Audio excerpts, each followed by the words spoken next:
first off, who's the better athlete, your mom or your dad? Probably say my mom, for sure, yeah.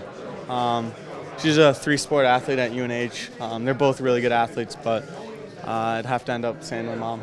You wear USA colors, but you've got the unique perspective of growing up in Mississauga, the Stromes, the McLeods. I can go on and on. How important was all of that to your hockey development? Yeah, I was very fortunate to grow up in Toronto, Mississauga. I mean, I don't need to tell you how big of a hockey market Toronto is. So, obviously, the hockey was unbelievable, and it's so serious down there. And with all the pond rinks and stuff like that, it really helped me become a player. And I don't know if I grew up somewhere else, maybe where would I be right now. But mentioning the Stromes and McLeods, and we had a really good team and a lot of group of guys there. So I think we really pushed each other. And it was just they're great people for me to grow up with. Your dad ran Toronto's development program. He was a philosopher at the best of times. Tell me about the life lessons learning from him, driving to the rink, coming back, whether it be at the breakfast table at home. Yeah, obviously my dad has been a huge influence on me.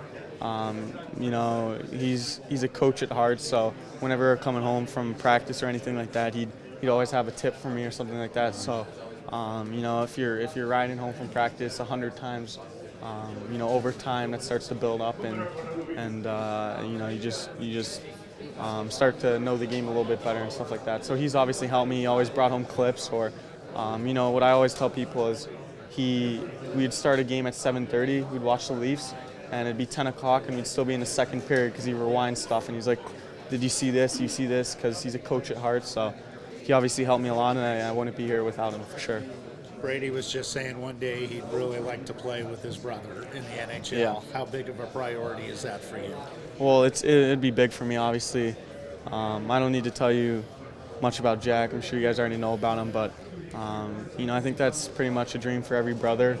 Obviously, your best friends with your brothers, so I think Brady and Matthew are really close and really tight. So I think that'd be awesome to see them play together, and then for me and Jack, we're really tight too. You grew up in a hockey environment, hockey hotbed. There's a lot of Canadian teams in the top 10. What do you think it'd be like playing your hockey in one of those hotbeds? Yeah, it'd be unbelievable for sure. Like you said, growing up in a Canadian market, I got to see how special it is and how unique it is. So going from Toronto to Michigan, I saw a huge difference just at school. When I go to school in Toronto, people are wearing Toronto Maple Leaf shirts and stuff like that. So it'd be unbelievable. It'd be really cool for sure. But wherever I go, I'm going to put a smile on my face. What are you going to tell Jack for next year in Vancouver about the draft process? Yeah, he's been watching closely. I don't really need to tell him much. I think he's a pretty smart kid. So, like I said, I don't think I need to tell him much. He's been watching closely. There's nothing I really need to tell him that's earth-shattering that'll help him next year. When did you start to realize you had this elite ability to kind of transport the puck and, that would help your game grow? Yeah, I mean, I think for me, I was just always trying to get better. There was never a moment where I was like, wow, I'm pretty good. Because once you start doing that, then you start to fall off a bit because, I think what my dad was always stressing when I was younger, like we got a Swedish kid, Dahlin, and then Zadina and Svechnikov and all these guys.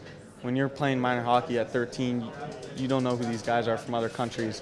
You think you're up against a kid in Toronto, but at the end of the day, there's kids in Sweden and Russia and all these places that are doing what they're doing. So you can never really stop working. I think there's so many good players. So there was never a moment I was like, wow, I'm pretty good and I'm really good at this and at moving the puck and stuff like that. I think there's always room for improvement.